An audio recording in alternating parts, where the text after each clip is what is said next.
আমরা চাচ্ছি তরুণদের জন্য কর্মসংস্থানের ব্যবস্থা করা। সুন্দর এবং অংশগ্রহণমূলক নির্বাচন, সবাই যেন ভয় ছাড়া ভোট কেন্দ্রে ভোট দিতে পারে।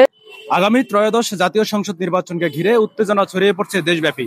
তবে এবার সবচেয়ে বেশি আলোচনায় তরুণ ভোটাররা, যারা ভবিষ্যতে নেতৃত্ব করবে। তাদের ভাবনা ও প্রত্যাশা নিয়ে আজকের বিশেষ প্রতিবেদন। আমি চাই আগামী নির্বাচনে যাতে বাংলাদেশের সকল জনগণের একটি সুষ্ঠু, সুন্দর এবং অংশগ্রহণমূলক নির্বাচন, যেখানে সবাই মিলিতভাবে ভোট দিয়ে একজন যোগ্য প্রার্থী নির্বাচন করবে, যার মাধ্যমে তরুণদের কর্মসংস্থান সৃষ্টি হবে। জীবন অবাক না করলে কে করবে? 28% মিল্ক ফ্যাটের অবাক করার সাথে ফ্রেশ মিল্ক পাউডার। জীবন অবাক করুক প্রতিদিন।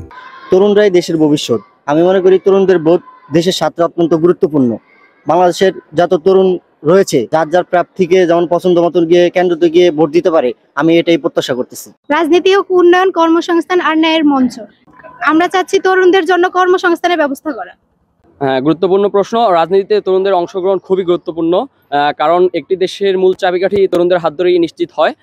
আপনারা জানেন, আগের নেতৃত্ব থেকে আমরা এখন বাংলাদেশের তরুণ সমাজ নতুন নেতৃত্ব চাচ্ছি। তার জন্য রাজনীতিতে তরুণদেরকে অংশগ্রহণ করা খুবই গুরুত্বপূর্ণ। যেহেতু ভোট দেওয়া নাগরিকের একটা নাগরিক হিসেবে একটা মৌলিক কর্তব্য, তো আমি আমার জীবনে প্রথম ভোট দিতে যাচ্ছি। এটা অবশ্যই একটা খুশির সংবাদ। আমি চাচ্ছি একজন যোগ্য প্রতিনিধিকে বাছাই করতে।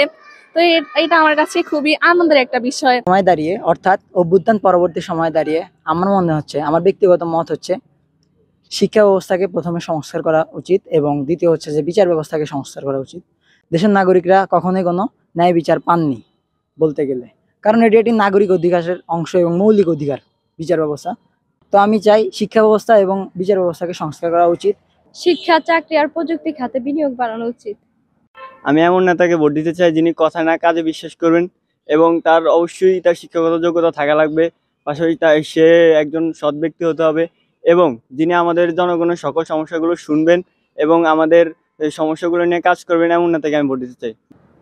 বর্তমানে তরুণদের সবচেয়ে বড় সমস্যা হচ্ছে বেকারত্ব দূর করে কর্মসংস্থানের ব্যবস্থা করবে। সবাই যেন ভয় ছাড়া ভোট কেন্দ্রে ভোট দিতে পারে। আমি একজন তরুণ ভোটার হিসেবে এটাই আমি প্রত্যাশা করি সকলের কাছে। এতক্ষণ দেখলেন ভোলা জেলার তরুণ ভোটারদের মনোভাব এবং প্রত্যাশা। তুষার সুমন, বাংলাদেশ টাইমস, ভোলা।